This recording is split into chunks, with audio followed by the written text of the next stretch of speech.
On in this race, and I hear about it on the campaign trail.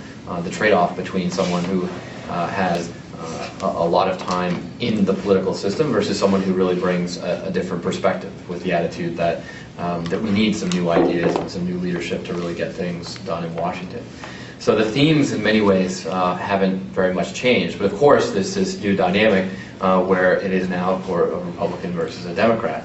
And I've talked a lot throughout the entire campaign about the importance of being willing to reach across the aisle and work with folks on both sides. That although I'm very proud to be a Democrat, I don't think Democrats have a monopoly on all the good ideas. And what we need is some people in Washington who can bring some pragmatic leadership to actually get things done, regardless of party label.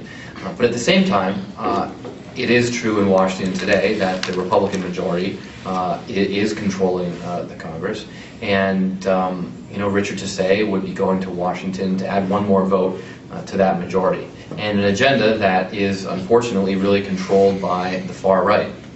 So I think it's important that we don't do that, because I think that for the people of Massachusetts and the people of the district, the Democratic Party is more in line with our values and shares our values. And that's what I hear on the campaign trail, that Richard may try to paint himself with the Democratic brush and take some Democratic positions on the issues. But the reality is, in Washington today, the only people that folks in the Republican Party are listening to is the far right, and I think it would be a step backward for us to go with that agenda.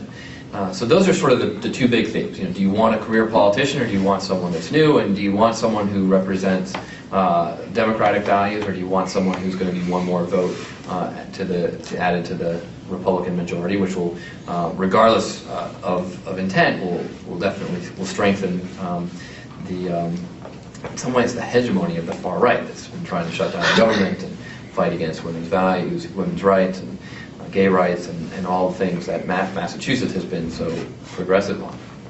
So I'm very excited to get to work here in the district if I'm fortunate enough to be elected.